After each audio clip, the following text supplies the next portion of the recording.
So we are on the record now. You should get your prompt asking you about your consent. What we have now, Rebecca, good. Hello there, Grace, good to have you with us. Kyle, checking in, good. So bit by bit, we gather strength and get close to having a quorum enough to so that I feel comfortable starting. It's always up to me to decide, but I never know exactly what to do in these cases where people aren't present. But let's wait a couple more minutes right now. So it's an auspicious number right now, 1111. That's in China. When I was there 2 years ago, I was there in the fall, and 1111 is the Singles Day, the biggest. It's like the equivalent of our Black Friday after Thanksgiving, the biggest shopping day, online shopping day. So that's it's like a national holiday, but where everyone spends their time on their computer buying things. I don't know if any of you have any experience with that.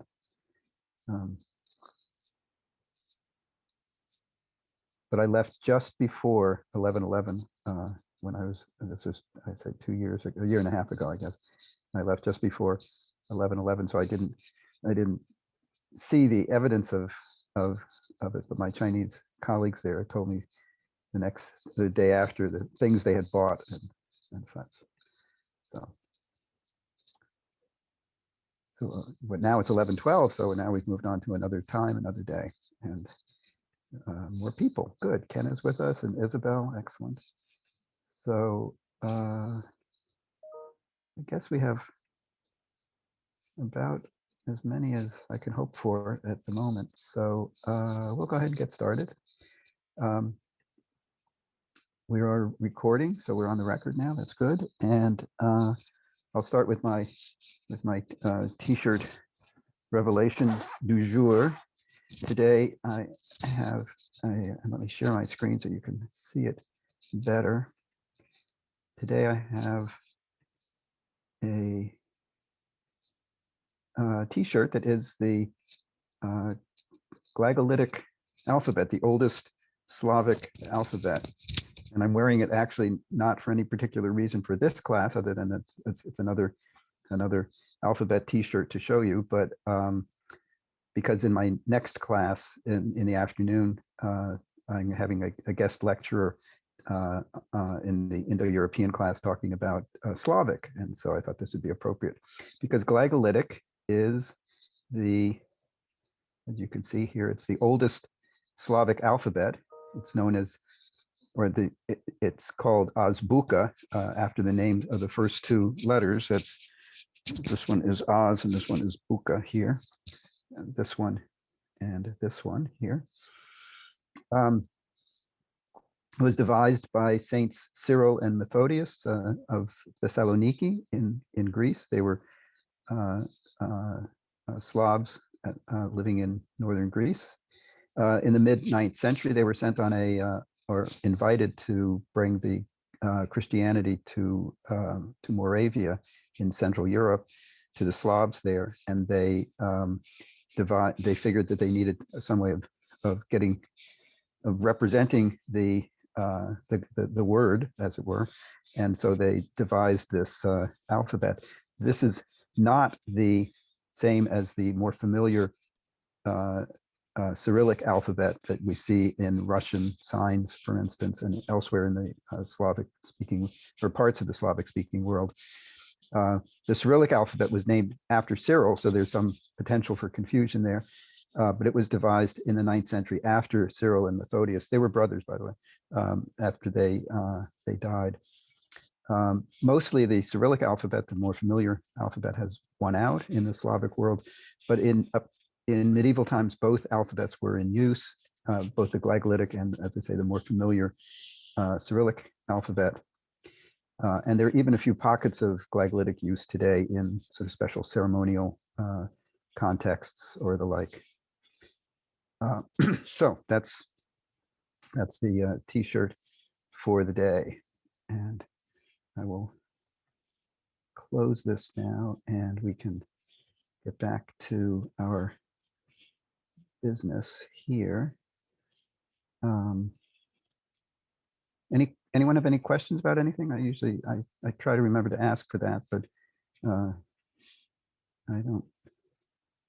You can always ask me questions, even if they're off the wall or seemingly irrelevant. I will either tell you that they're off the wall or irrelevant, or find a way to make them relevant to what we have on hand for the day. Okay, seeing none, I will move into our content. I've been, as you know, I'm a big fan of regularity of sound change. You've probably heard that phrase from me, already 100 times in the semester. And even though we're moving out of the study of sound change per se, the notion of regularity will still, well, you might say haunt us, but will still be with us, is maybe a nicer way of putting it. And I wanted to bring to your attention the way in which regularity of sound change matters for what we were talking about the other day on Monday with regard to chance similarities between languages and whether they can tell us anything about relatedness or not. So there, within the Indo-European family, well-established family, no one has any doubts about it being a group of genealogically related languages. But within the Indo-European family, there are some apparent similarities. I mentioned one last time actually with English bad and modern Persian bod.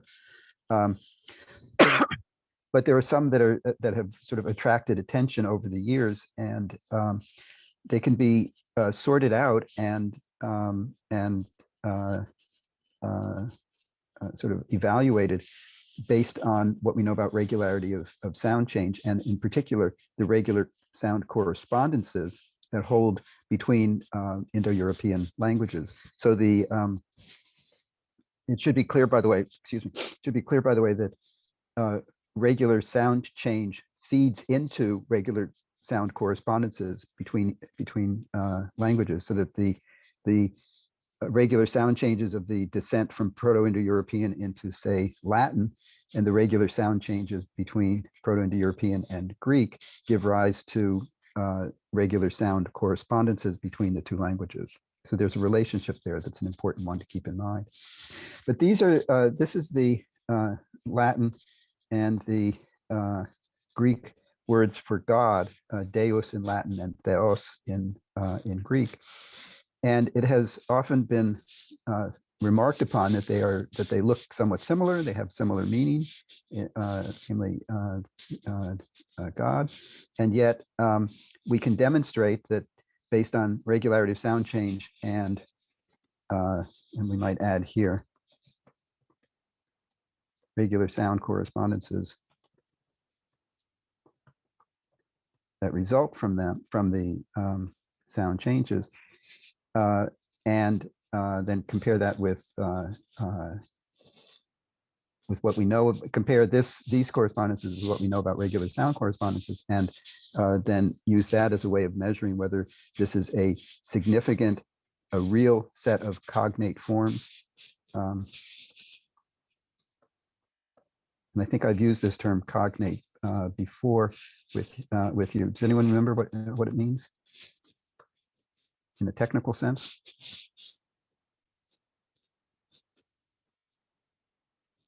As we've been using it in class and as it's used in the textbook. Anyone? The words had the same cognate. They had the same source in the right. They're cognate. It comes from Latin. Sorry.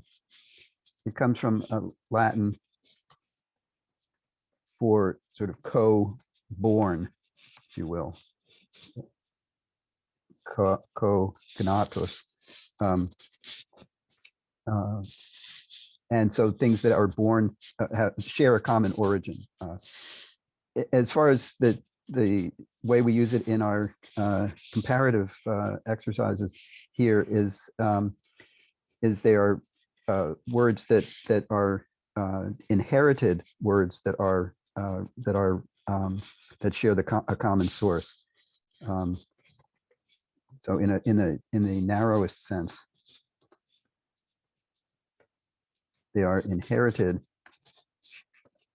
words that share a common source. Though in much of the language teaching, language pedagogy, and some of the language classes you might have taken, you might hear reference to cognate forms that represent, from our point of view, represent borrowings. So the English word, what did we have? We had praise early in the very first part of our very first day or so of our semester. Praise.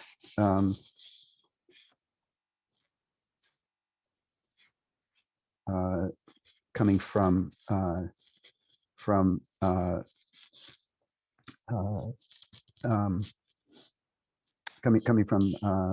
French into English. It is cognate with in a broad sense with words. It comes from Latin pretium, meaning price, and in fact it has the same roots as the word price, but we don't consider them to be cognates as far as their appearance in English is concerned. We simply treat them as words that are borrowed. So borrowings share a common source, but they aren't inherited. So in language classes, you often hear, or in textbooks, you will often see reference to cognate forms that are actually borrowings from our point of view. So, but there can also be, we can also use regular sound change to distinguish these chance convergences. So deus and theos, when we, if we were dealing with a Latin D, we would expect it to be cognate with a Greek D, and if we're dealing with a Greek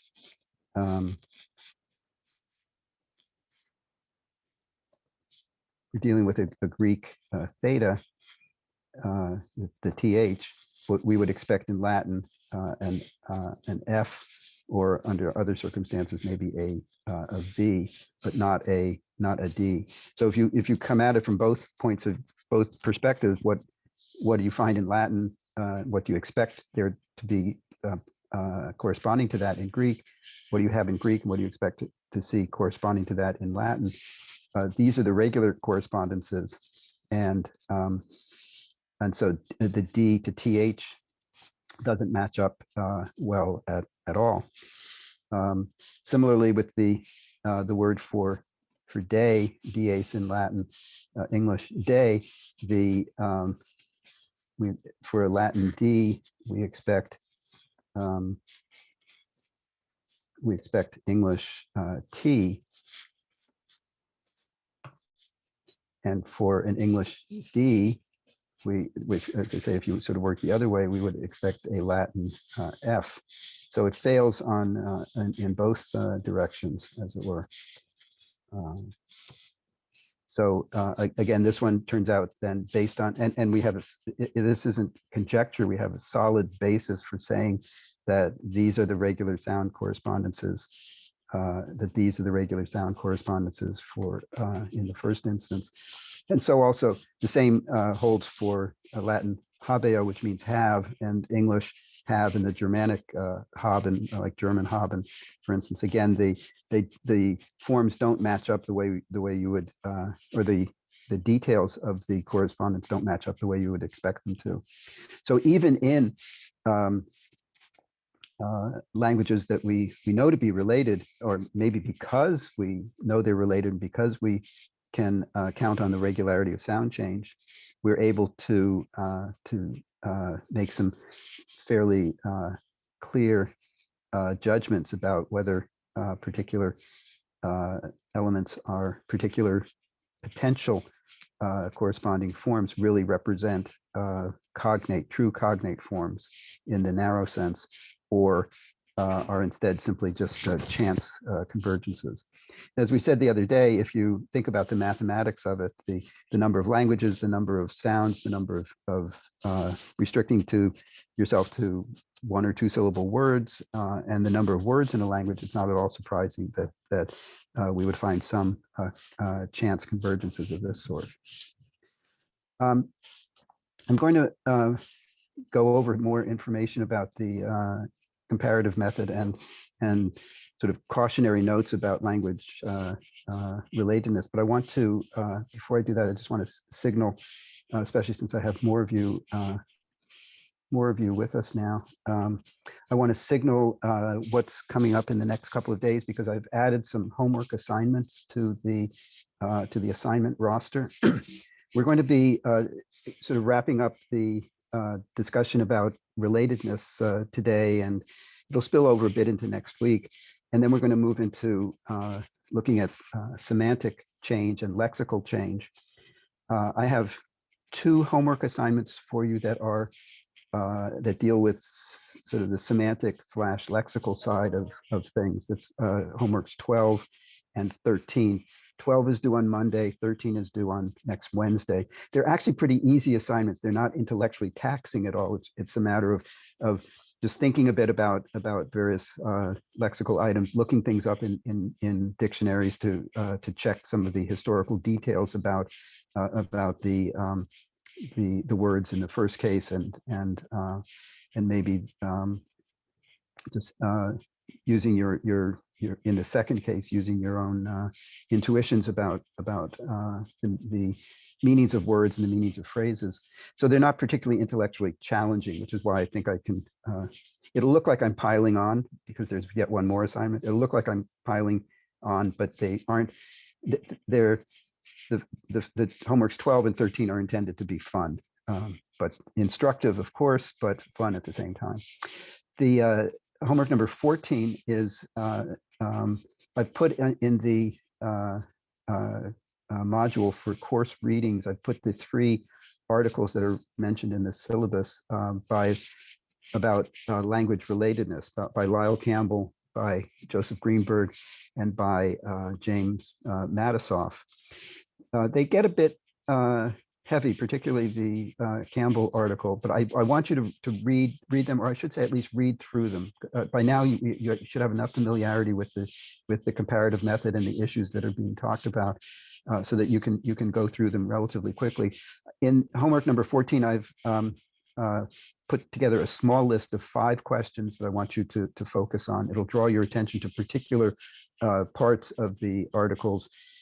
And what I'm hoping is that as you thumb through looking for page 111 or so, you'll say, oh, I didn't know, he says that. Isn't that interesting? I wonder what, oh, yes, okay. Oh, that footnote, I didn't realize that. So I'm hoping that you'll get drawn in a little bit. So you don't, I don't want to say that you don't have to read the whole articles, because I would like you to, of course, but I would like you to at least read through them, to kind of page through them, find the particular points that I'm asking about, and have a look at anything else that attracts your interest. I'm doing this as kind of a bridge between talking about relatedness issues that we're doing today, and as I said, it'll spill over a bit into next week, but we're going to start looking at semantic change, and the question of the semantics of potentially cognate forms is an issue that we have to deal with, and Campbell has something to say about it, Greenberg has something to say about it, and Matisoff as well. I should mention that the occasion for these 3 articles is that Campbell wrote a review of a book that Joseph Greenberg had written. And Campbell was very negative about the book. He denounces it. And so Greenberg wrote a response to that saying, oh yeah, you think you're so smart? Well, here's why I think that what I said was right.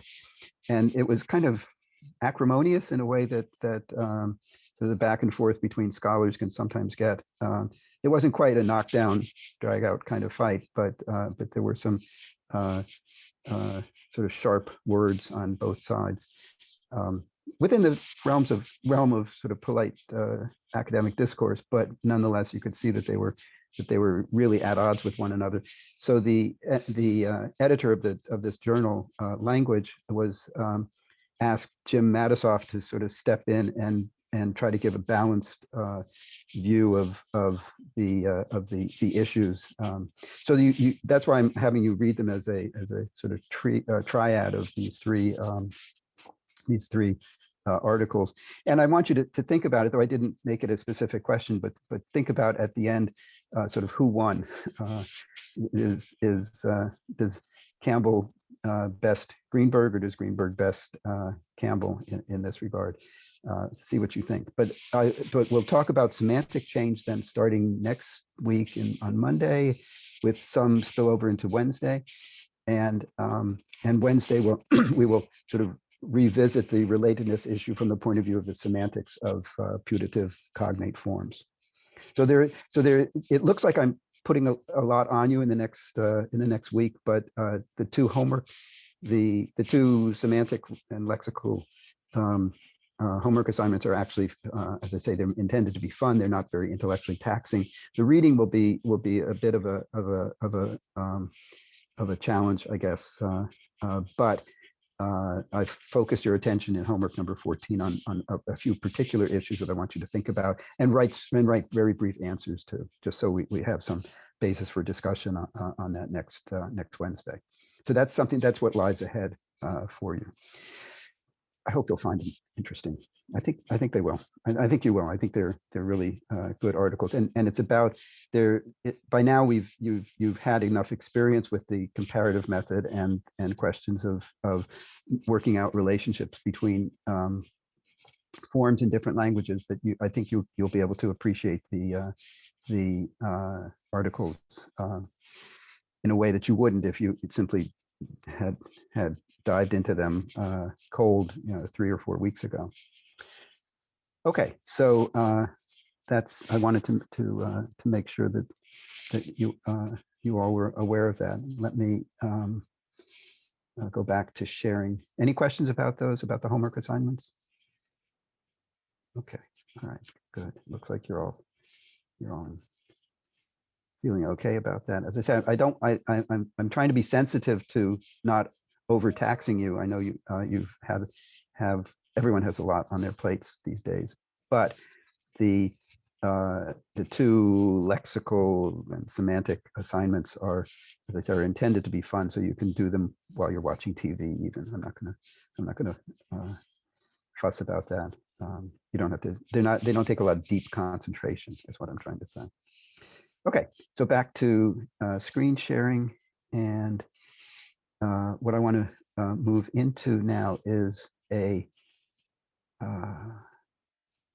handout. Maybe I should, yeah, actually, let me stop sharing again and go into chat. I'm going to put this put this handout in. I'll show it on the screen, but I'll put it in your in chat for you in just, if I can find it.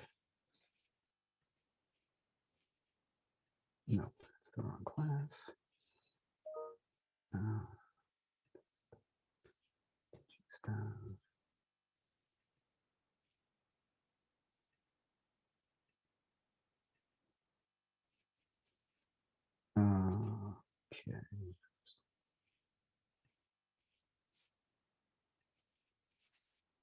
Okay, so there should be a handout in chat coming up in a moment. There it is. It should be there now. And you can download that, and I'll show it on the screen, but you can download it if you want to, jot notes on it or something like that while we're going through it. Everyone get that? Yes, I hope. Okay, a few of you are nodding. That's good. Now we'll share the screen, and I will open this thing up for you. Okay, so there we are. I'm sorry about the messiness. This is sort of the result of several years of scanning and scribbling on and so forth. It's it's not elegant, but the content is elegant, even if the form isn't. So this has to do with language relatedness, and in particular, what do we look for? This comes right out of the Hawk and Joseph textbook, but more than anything, what we want to do is find regular correspondences. And if you recall the bases that we talked about on Monday for the comparative method, the one fact and one hypothesis, the fact of systematic, numerous and precise correspondences of form and meaning between two languages, to the extent that we can rule out chance. Here we have it. We rule out chance convergences, those due to universals of the human condition, onomatopoeia, nursery words, for instance, and those that are due to borrowing, similarities that are due to language contact. We will spend time on language contact later in the semester, but for the moment, we want to exclude that because it allows us to focus in on this fourth kind of reason for these striking correspondences between languages, and that is the genealogical or genetic relationship. And here, right,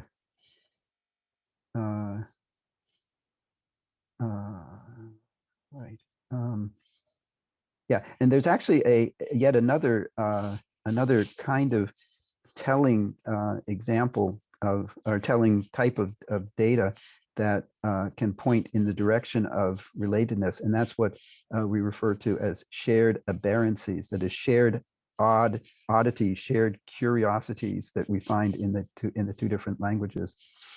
So if you look at English and German, which we know to be very closely related, you did that homework exercise where you saw that there are systematic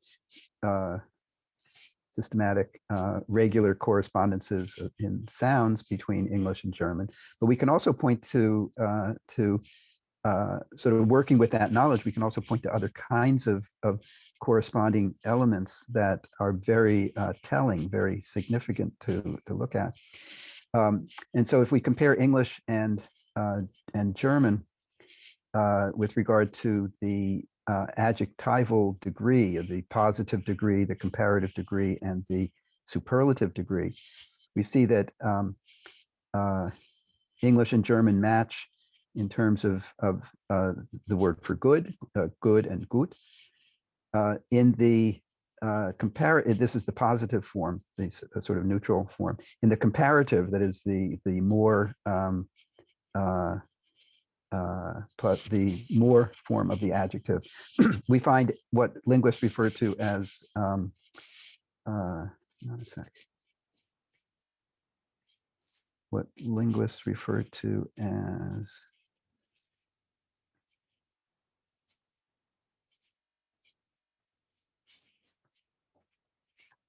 suppletion.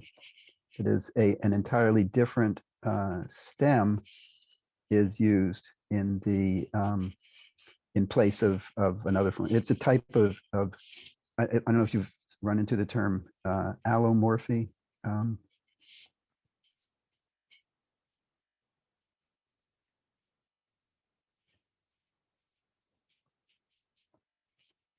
But it's a type of allomorphy, but of the most extreme. Allomorphy just means two different forms of the same morpheme, like the term allophone that you might be more familiar with.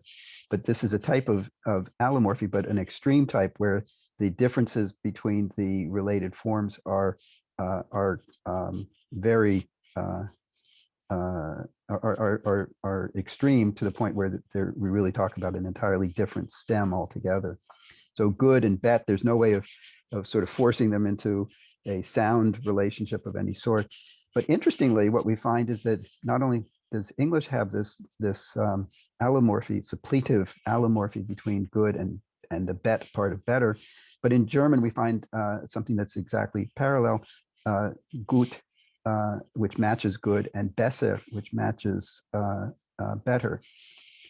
you remember the T and S formed a regular correspondence in certain positions in German from the German homework that you did.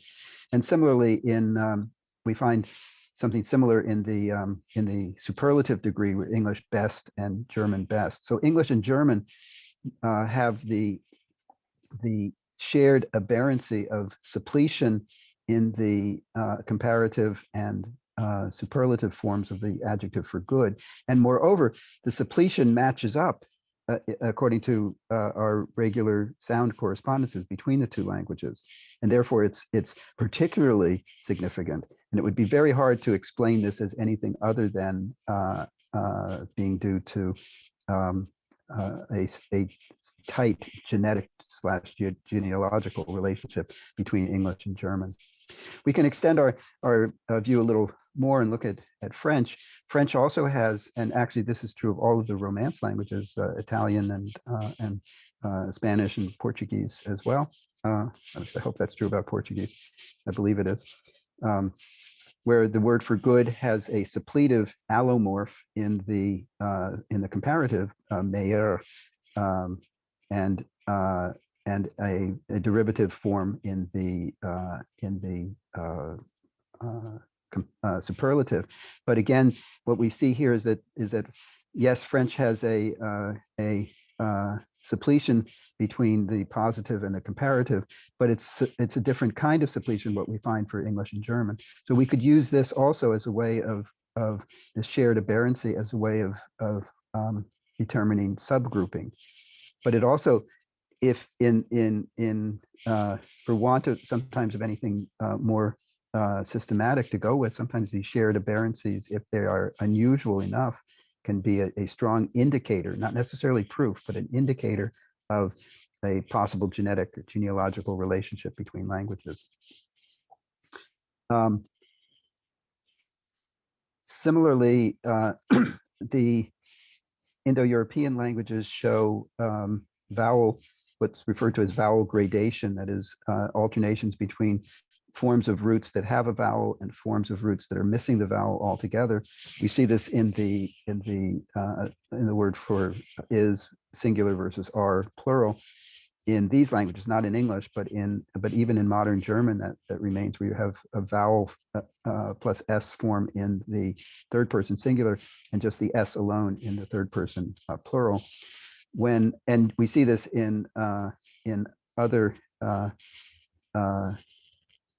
with other verbs as well. It looks kind of ugly here, I realize, but the presence or absence of a vowel between the singular and this is in Sanskrit, and the plural of the word for the verb for kill.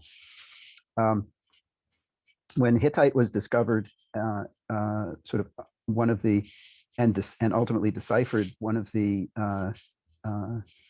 pairs of or forms that emerged from in the decipherment was that the word for is, you can't see it all that well, I realize, but had the form in the singular es, and in the plural it's still a vowel but a different vowel, and it was suggested that es versus as difference was exactly parallel to the vowel plus s versus the absence of the vowel plus s in the plural, so that this was an apparent shared aberrancy that Hittite had with the other languages. It showed up even more clearly in the Hittite words for kill singular and kill plural, where the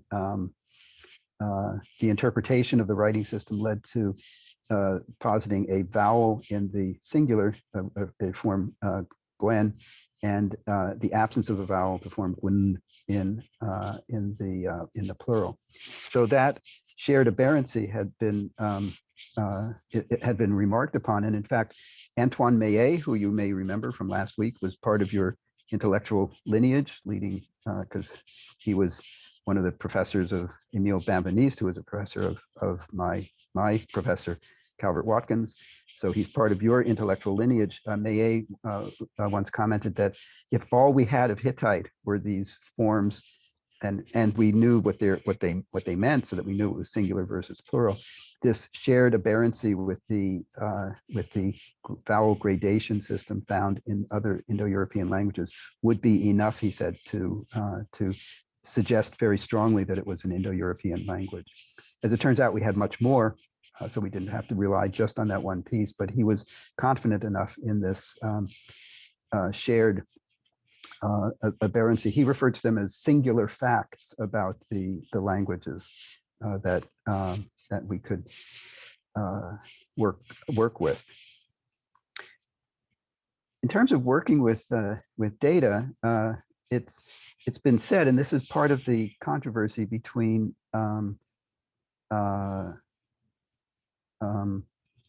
Greenberg on the one hand, and the more who advocates for a more for a different kind of methodology for determining cognate forms, and Campbell, who follows a more what we could call a more traditional approach of the sort that we've been that I've been advocating in the class, and that you see in the Hawk and the Hawk and Joseph textbooks as well. But it is true that you can get pretty far working just with what Greenberg refers to as inspection. That is just looking for similarities by essentially eyeballing the data. That is, you don't work out details of correspondences. You just say, oh, these are similar enough. Greenberg makes the claim, and you'll see this when you look at these articles, makes the claim that even though there might be some errors that some misidentifications that are made, nonetheless, he says the errors will go in both directions and cancel each other out. And I'm not sure that's really anything other than wishful thinking on his part, but that's what he says. And we'll see. I'll point out a couple of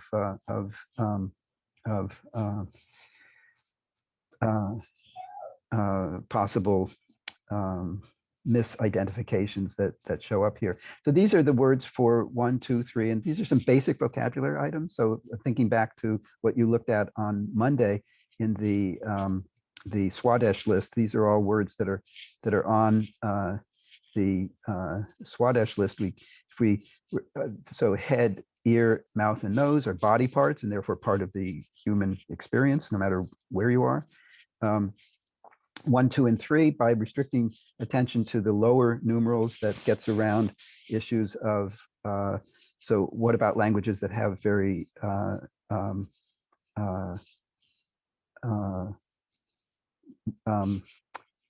very limited, let's say, number systems that aren't as sort of crazily developed as most modern Western languages are, as far as their number system is concerned. By restricting attention to just the lower numerals, there's a greater chance that we'd be dealing with words that are fairly basic to human interaction.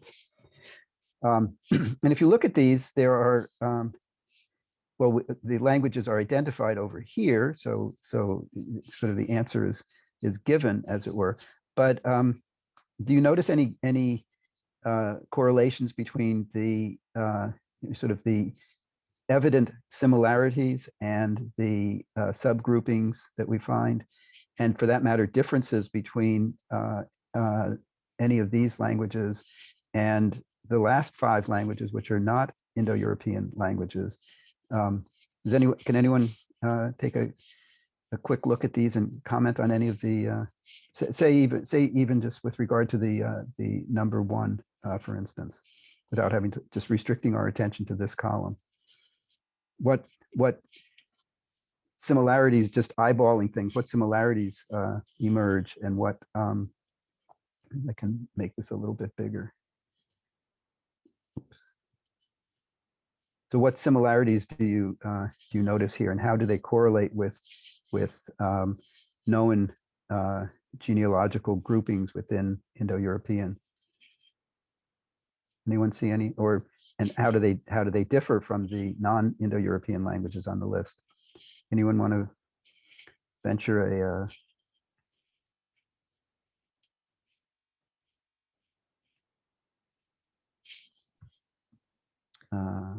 Well, All of the. Someone, okay, Kenna, Oh, why go don't you? ahead. no, you go ahead. All right, Oscar, why No, don't you go? all right. No, you go. No, I insist you go. No. All right. So first Oscar and then Kenna. Go for it. I was gonna say all of the languages have like some sort of vowel and then N, So vowel plus N. Okay. and then the last 5 don't. The last 5 don't. Okay.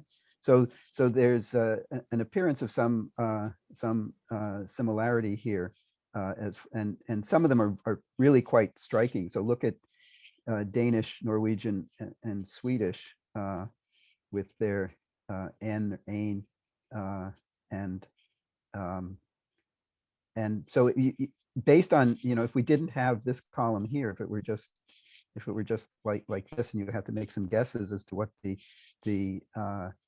groupings were, the vowel plus N throughout all of these except for the last 5 would be striking. And then even within the ones that have vowel plus N, there's some that are even more similar to one another than not. Kenna, what do you have to contribute here? Oh, turn on my video. Okay. I Good to was see you. going to look at how Danish, Norwegian, Swedish, and Dutch are like all similar in, or yeah, they're similar and they're also in the same geographical area, except Finland is one of the weirdos that's at the bottom. And then Iceland is not really near that, so I'm not going to comment. But I noticed that, and we and have then with Icelandic. the Bulgarian and those other languages down there are all like Slavic area. So I'm like, Mhm. well, it makes sense. So, Yeah, and actually, we can use this also as an exercise in working out subgroupings, or looking at evidence for subgroupings. What the Slavic languages have that the other languages lack is this extra syllable, the ed part, ed or yed part, or odd in the case of Russian without the do you know when this data was collected? Because I learned some counting in Bulgarian in like 2013. I don't think that was the word for one. Well, the neuter form is yedno. Uh, Maybe that's what you were. This is probably. this is actually the masculine form of the number 1. Some of these languages have distinct so-called gendered forms in. Oh yeah, that explains the French. Yeah, word. so French gives or une. This is masculine, Mhm. feminine une. Spanish uno is the masculine, but una is a feminine form of that. But if you're just counting 1, 2, 3, 4, 5, the default form is uno. So probably what you learned was jedno for counting in Bulgarian. Mhm. I won't ask you what you were doing learning to count in Bulgarian, but I was trying to impress somebody who was Bulgarian. okay, It well that's a did good. not work. All right, fair enough. Okay, but not all of them show gendered forms. So the Albanian nya is the only form that there is, even though Albanian does have gendered forms of adjectives and actually some of the other numerals. I mentioned that.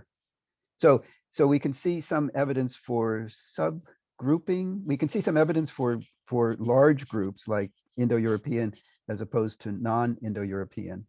Though within the non-Indo-European, the similarity between Finnish and Estonian should jump out at you. And in fact, they are very closely related languages within the Baltic Finnic branch of the Finno-Ugric family. And Hungarian, which is here in our listing as well, is a parallel branch within Finno-Ugric. It's not so obvious looking at the words for that we see here, that it's not so obvious how how it relates to Finnish and Estonian. So that might be a case where a real relationship that emerges from a more careful comparison of the correspondences of form rather than just eyeballing, but actually working out details, going beyond just these 7 words to look at a whole host, like a whole Swadesh list or more. We said that languages have thousands and thousands of words that in principle could be compared.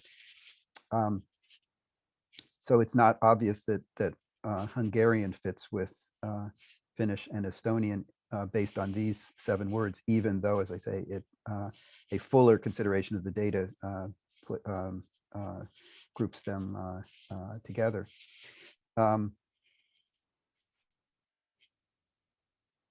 So you can get started, and a point that Campbell makes, you'll see when you read it, is that these kinds of lists, Greenberg takes them to be the end point. Okay, case closed. I've eyeballed the data and I've sort of sorted things out. And what Campbell says is that, well, this is really just the starting point. This gets you started into the investigation of relatedness. I mentioned that sometimes these can be a bit that there can be false positives, so to speak, in here. So the Greek word enas, or ena for the neuter form that was used in counting. This is the masculine form. But ena, how does it seem to fit in with the other Indo-European words for one?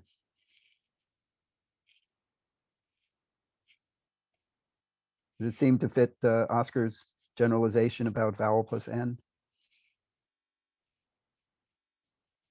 Yeah, right. I mean, there's more stuff at the end, but this en part looks like it matches the en that we see in the Scandinavian languages, the vowel plus n that we see in the Romance languages, or nasalization in the case of the Portuguese. Even the tail end of the Slavic forms, the Yadan and Odin and so forth. But interestingly, or you may not, I find it interesting, maybe you won't, but the Greek word comes from hang on a sec, find my spot here. In ancient Greek,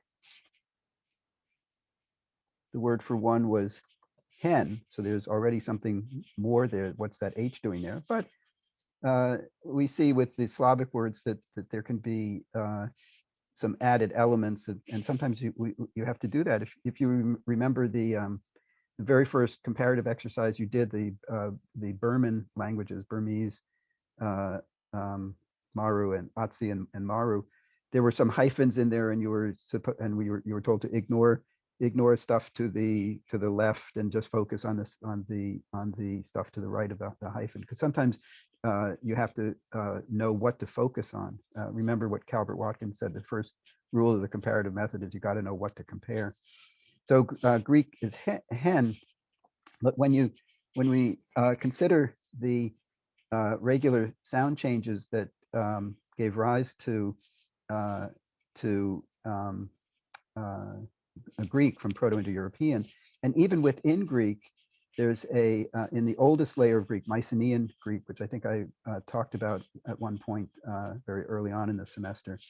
In Mycenaean Greek of the 14th century BC, we find the form. You have to interpret it a bit, but it looks like it's oops, what did I just do? Darn. I'm sometimes get a little too fancy for my own good here, but we have what I wanted to do was to expand this. There we go. So we have ancient Greek hen. In Mycenaean Greek, there's reason to believe that the form was hem with an M at the end, and this form with the N in Greek represents a sound change of Greek, of M turning to N in final position, so that this actually tells us that an earlier, what we could call Proto-Greek, had the form hem. And how does that then square with what we were with Oscar's generalization about the word for one in Indo-European. It's not quite as neat a fit, right? You could say, well, it's still a nasal in final position. But when we go a little further with Greek, with the prehistory of Greek, it turns out that that Greek underwent a change of S, Indo-European S turning into H regularly, regular sound change of the sort that we've come to know and love. And therefore, Proto-Greek hem is actually from Indo-European sem. And so how does that then square with Oscar's generalization? It's a little bit more problematic for it, right? And in fact, it turns out that the cognate form of in English to Greek hen is the word same. And you can think of expressions like one and the same, where the two are put together. And because same, and for that matter, Latin similis, meaning similar, and our borrowed word similar, show suggestions that of oneness, of unity. Similarity implies a certain kind of unity, that is to say. So what we actually see here with hen, oh, and then I should add to this, on the way to modern Greek, ancient Greek initial H is deleted with the 0, so that what the upshot of that is that this modern Greek form here, this modern Greek form here, enas or ena, is actually a false cognate, a false positive. It's exactly the sort of chance convergence that you see even between related languages, of the sort that we saw at the beginning of class with deus and theos in the word for God, for instance, or dies in Latin and English day, for instance. So that's, and how do we know that? We know that only by virtue of very detailed working out of the regular correspondences and the regular reconstructions and regular sound correspondences and regular sound changes that give rise to them. So that's why I think it's fair to say that and I'm sort of tipping my hand here, but I think you know where I stand on these things, that Campbell, I think, has it right when he says that yes, these are interesting comparisons, but they're just the starting point for an investigation of relatedness. They're not the end point. Greenberg says, well, look what I've got here, case closed. I think there's more to be said about that. Now I want to stop in about 10 minutes to have some time to go over the problem set, but let me show you that this kind of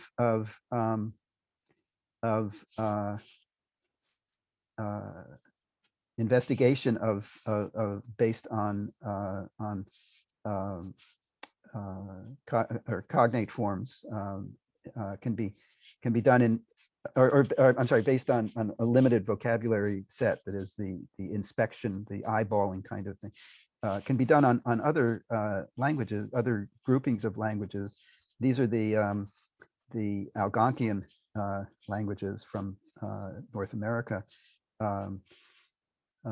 and again, looking at the sort of low numerals and one of the basic words for on the Swadesh list, namely water. You can see that there are, again, just eyeballing it, there are real similarities that pop out at you. The N, the K and the T in the word for one, the N and the S in the word for, or sibilant in the word for two, the N and the P in the word for water, and so forth, so that you can get a good starting point. You can get a handle on things through inspection. It's just Campbell and others like Hawk and myself following in that tradition, say that that's not enough. That is a point of departure rather than an end point that you reach. But I'm going to close or make this a little smaller so I can so the data will fit a little better. There's a need to be cautious with regard to to inspection, so that you can have I don't know why that turned blue, but anyway, we can have forms that, and these are based on comparisons of English and Hindi. So modern Indo-Aryan language Hindi, modern language of India, and English. We know the history of English. We know the history of Hindi, but by looking at just the modern languages, we're in a sense seeing, so how far can you get just with that that kind of investigation in ignoring what we know about the history, at least at first.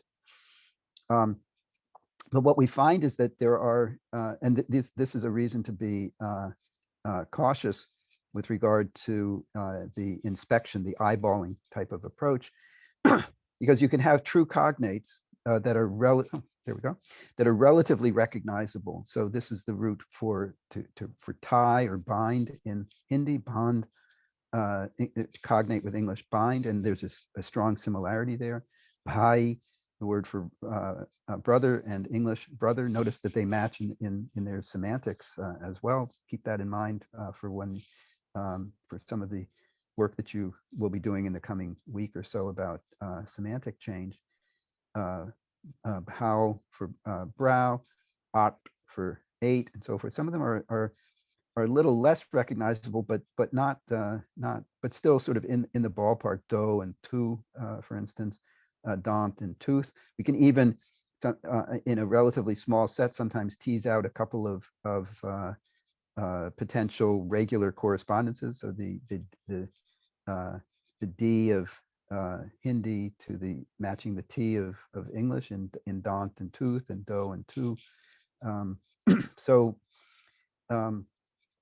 So you can make some headway with a relatively small set of data, but you have to be careful because there are true cognates that are not so obvious. So the Hindi word for to be is hona, and that ho is actually cognate with English be, even though there's not any obvious similarity there, to be sure. Similarly, hara for green, the hara and green match at least there the R's match up, but the H and G, okay, both in the back of the mouth, but not as obviously connected. Some of them are even less obvious, even though these are true cognate forms. So sunna, to hear, and listen. Listen comes from earlier English. Since you've done the problem set, this will strike a responsive chord with you. In earlier English, it was listen,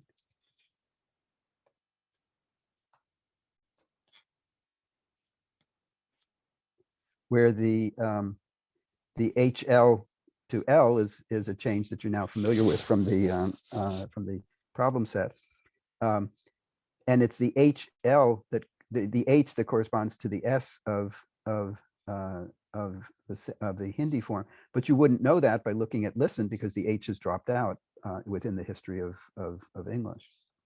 So these are true cognates, that is, true inherited, shared inherited items that match up across the languages, that nonetheless are not, that are true cognates, but they're not very obviously so. Then there are some that are not true cognates in the narrow sense that I started out talking about today, that is of the same, inherited from the same starting point with different lines of descent. So if we look at Hanu and Chin, or Shvan and hound, Nabhi and navel, and Bitava and and widow and so forth. These are all cognate forms in a certain sense, but they're not true cognates in the narrow sense, because the Hindi forms here represent borrowings from Sanskrit. So they would be true cognates if we were comparing English with Sanskrit, Sanskrit being an earlier Indo-Aryan language spoken some 2,500 years ago or so. If we were making our comparisons between Sanskrit and English, okay, that would be fine. But we sort of fast forwarded 2,500 years to modern Hindi, and making the comparisons between English and modern Hindi, we have to say, okay, well, the word for father is, or a word for father is pita. Does that match English father? Well, in a certain sense it does, but we have to be careful, because that word is actually, within the history of Hindi, is a borrowing from Sanskrit into the modern language. It's somewhat like the way Latin words have made their way into English. The relationship between Sanskrit and Hindi is similar in terms of Sanskrit. It was for centuries was the language of intellectual pursuit and learned studies and so forth in India, so that the relationship between Sanskrit and the modern languages is a lot like the relationship in Europe between Latin as a language of science and academic discourse in medieval Europe, the relationship between Latin and the languages of the modern languages of Europe. So these are cognates, but not real cognates, not true cognates. And so they would emerge out of an inspection, but they really wouldn't tell us anything about the history of the relationship between English and Hindi. Similarly here in group D, where we have words that are, again, are actually cognate forms, but of a certain sort, but not in the narrow sense, because the Hindi words are borrowings from Persian. There was a long period of influence of Persian on India, especially northern India, during the so-called Mughal period. So these are words that were borrowed into Hindi from Persian. They are cognate forms with, if we were looking at Persian and comparing it with English, they would be true cognates, but because they're borrowings in Hindi and we're looking at Hindi and English, they really are irrelevant to the historical relationship or any genealogical relationship between English and Hindi. So that's, now this is also, E is also a similar sort of case, but where both languages have borrowed. So Hindi has kendra for the word for center, and English has center, but Hindi has borrowed this word from Greek via Sanskrit. So it went from Greek into Sanskrit, and then it was a so-called learned borrowing from Sanskrit into modern Hindi. English has center ultimately from Greek, kendron, but excuse me, but it came into English via Latin, and maybe via Latin into French into English. And so also with mistri, the word for craftsman, from a Portuguese word, and master in English from Latin. So the Portuguese word comes from the Latin magister, and but it made its way into Hindi. There were Portuguese settlements on the west coast of India because of trade, and during the medieval period, the Portuguese were great sailors, as I think you know from your history classes. And so this is a case where both Hindi and English have borrowed independently from the same language, so that you get this appearance of a parallelism, but in fact, historically, they have the words are not true cognates in the narrow sense. And then in addition, there can be accidental similarities where there aren't true cognates, but they at any level, in any way, shape, or form. And we can add this to our list of chance convergences that we've talked about last time and a little bit today. So the word for this is a nice one. The word for corner in Hindi is kona, and as best anyone can tell, it has nothing to do with the English word corner.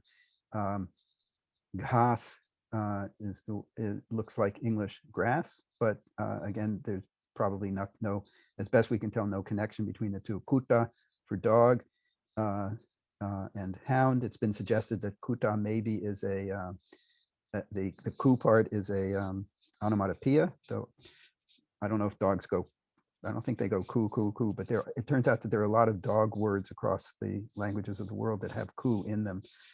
So there may be something to that. Maybe it depends on which breed of dog you're talking about or whatever. It's also important to note that and this is sort of taking the same kind of data, but just reorienting it in a certain way that we have to keep in mind what I refer to here as the ravages of time. So if you look at Sanskrit and Old English with the verb to be, asti in Sanskrit and is in Old English, they match up pretty well.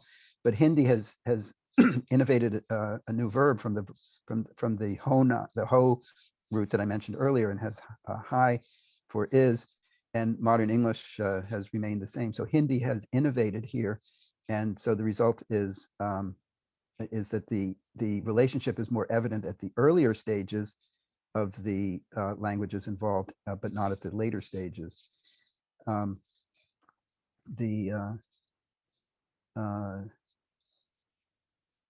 Sometimes, so like here, the word for vayam, for we, the initial the and w match up reasonably well between Sanskrit and Old English, but Hindi has innovated a new pronoun for we, and hum and we don't match up particularly well, or there's nothing obvious about a relationship there. The relationship is more evident at the older stages. We have also then some forms where even they sometimes can survive the ravages of time. So dwau in Sanskrit and twa in Old English, the W's have been lost independently in Hindi and in modern English. So you end up with pairs that look reasonably cognate still, do and tu. So also with trias and well, not quite so much with trias and three. So let's just, we'll just focus on do and two there. And then sometimes even the earlier forms are not very, can be less than obvious.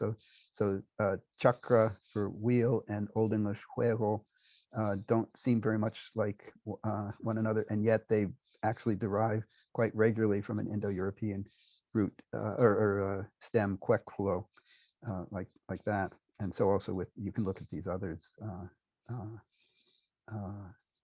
your own. And that's all of this is a reason for caution, especially the what we might call the ravages of time, the potential for the deterioration of the data. If we're looking at long distance relationships between say Indo-European and Uralic. Uralic includes Finno-Ugric and so Finnish and Hungarian, Estonian and so forth, but some other languages added into the mix as well. Where there are some suggestive looking parallels. So the word for name in reconstructed for Uralic is nime. The word for water is wete, and that looks a lot like Indo-European. The N and M of the Indo-European word for name, even though the reconstruction might have had there might have been an extra consonant in the beginning of the Indo-European form, and the wod or wed part for water, but there's not a lot beyond this, and so if the data deteriorates after a certain amount of time, it's hard to know just how far can you push a claim of relationship on a relatively small data set like this. And the sort of flip side of the ravages of time is that words can, or I'm sorry, sounds. We know that sound changes can feed into other sound changes, can feed into other sound changes, can feed into other sound changes, so that over the course of time, words that start out as related, or forms that start out as related, if they undergo various changes, can be driven away from one another, driven apart. So the penque as the reconstructed form for 5 gives an initial P in Slavic quite in terms of okay with in terms of expectations, and an F in Germanic, again expected, and a qua in Latin, a somewhat probably regular but very limited sound change that affected just the sequence of P and a qua later in the word. But this quinque of Latin gave rise to a K in Sardinian by regular sound change, a ch in Italian, a ch in Romanian, an S in French, so that you end up with, whereas the Slavic languages have maintained their P and the Germanic languages have maintained the F. So you end up with this whole host here of related sounds that actually match up between the across the Indo-European languages in the word for five, but you wouldn't expect, just taken alone, you wouldn't expect pet in Bulgarian, for instance, and sank in French. You wouldn't think that those were cognate forms.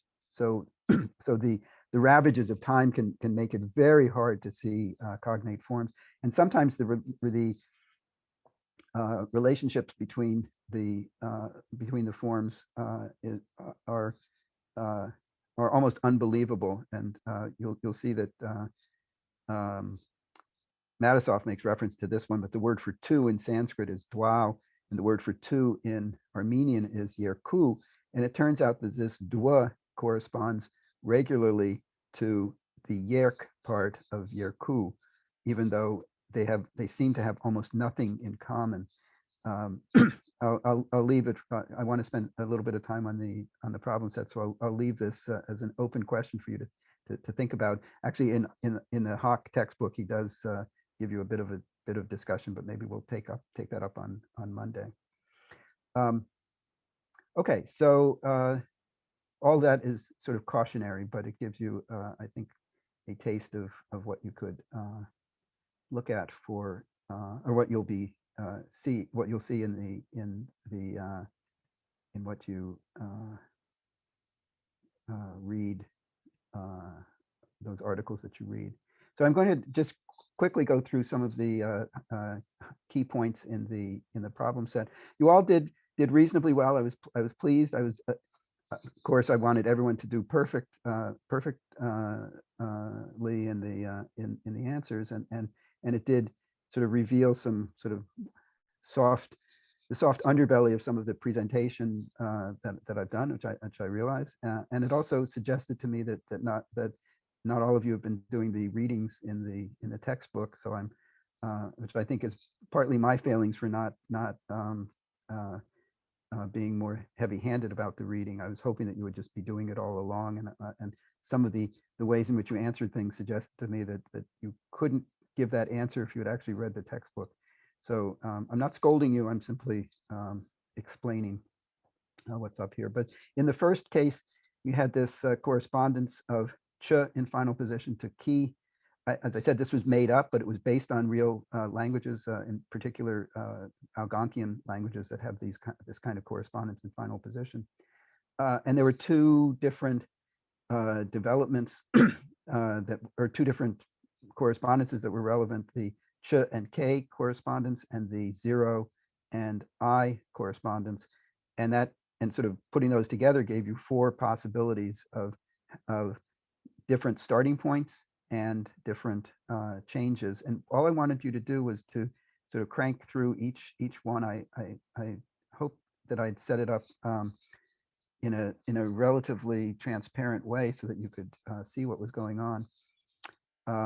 But you have to get rid of the, you either have to get rid of the I if it's there in the starting point, or insert it if you start with a 0 there, and you have to somehow reconcile the ch versus k. What the solutions, you were supposed to give four solutions, as I asked you to do, and then evaluate them. Notice that there were two changes in each of these solutions, one involving the k and ch, and one involving the I and 0. So some of you tried to argue based on Occam's razor, which I appreciated because we've been spending time on Occam's razor, but Occam is irrelevant here because the the same number of changes are there in each of the possible accounts. So that was one sort of point of weakness in some of your solutions. I wanted you to think about phonetic motivation. We've spent a lot of time talking about phonetic motivation, and K becoming a ch before a front vowel. If you had read the textbook, you would see that that's a very common change. It involves assimilation because the K is a back consonant, ch is fronter, and the I is a front vowel. So the I is drawing or pulling the back consonant towards the front of the mouth. So I was looking for saying something about assimilation, easier to posit than dissimilation. You could think of the ch becoming K before an I as dissimilation because you're moving away from the frontness, but dissimilation is a more difficult type of change to posit. So I was hoping that there would be some mention of that. Insertion versus deletion, that was something that we had talked about overtly. Inserting I in final position, why I and not something else. There's a big problem there with phonetic motivation. So as we said, it's easier to start with something and delete it than to insert it out of the blue. I was looking for that. I was hoping for some consideration about phonetic motivation with the I drawing the K forward in the direction of a ch, and assimilation being easier to posit than dissimilation. When you put those evaluation metrics together, A comes out as the winner. A is the one that has the best, the most, it gives the cleanest account. And Occam's razor is not relevant. On with regard to the Quechua problem, you all identified the 8 correspondences. I was glad of that. You differed somewhat in the degree of granularity that you gave to the environments, and depending on what you decided to do for the environments, that you might have come up with different solutions. But there were a couple of things that were really critical. This correspondence set involving sh in 3 of the languages and an S in Ancash only occurred after T, and this set, the esh, RR set, occurred only after T. And those two, you were supposed to take note of the fact that these overlap, and therefore, no matter what else you do with the rest of the data, this set here had to be reconstructed as a different starting point, a different proto-language sound from this set here, because they overlap exactly in their environment. So also with the SHSH set and the HHHH set, they occur in initial position before an ah, and so again, whatever else you did with the others, I'd hope that you would notice that this set and this set cannot be collapsed into a single proto-language sound. So this is one. This is the solution that I think is sort of the most reasonable one. Though, as I say, there are ways of fiddling around a bit with some of the environments so that this could be reduced even to 3 different proto-language sounds. In terms of ordering, I think you all got this. If you focusing on this one, the T sh and the TR correspondence with regard to Ancash, these are kept, the T sh is kept distinct from the TR, but in different ways. So therefore, we want to establish or posit a counter feeding order. The ch starting point gives rise to a ts, so the sh becomes an S after T in Ancash before the TR creates new shs that could, in principle, be sucked into the ch to ts change. And one other ordering point was that if you notice that the S H, SH set, and the SY set. The Ys and the H's occur in the same languages, or dialect languages in Ankash and Tarma. And the Y only occurs when there's an I in the immediately following. And thinking of the H as being like a glottal glide, that's one way of one interpretation that's given to it. We could see the S to H in Ankash and Tarma as feeding into a further sound change of H turning into Y before a front vowel in those two languages. And finally, truth in advertising laws require me to tell you that trucha and truck were entirely made up.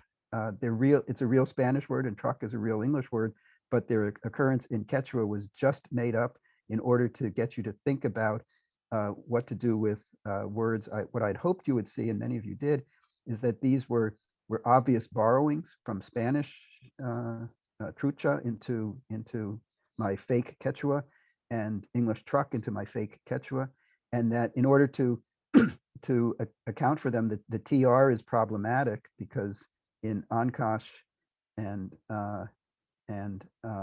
Ayacucho, the TR has given rise to a ch, to a T sh.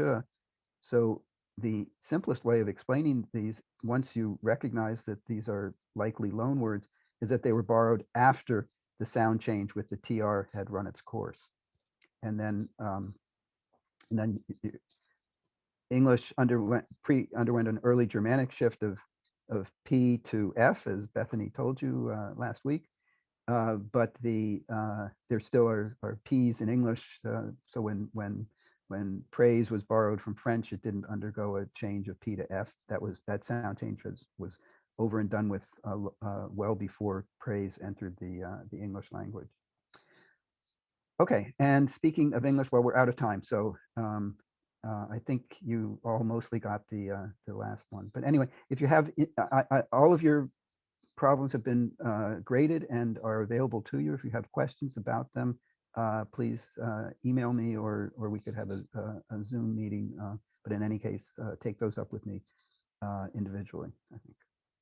So that's it for today. Have a good weekend. I will see you all on Monday, and don't forget the homework assignment for Monday, and have a look at the syllabus so you can see the assignments that I've set up for you.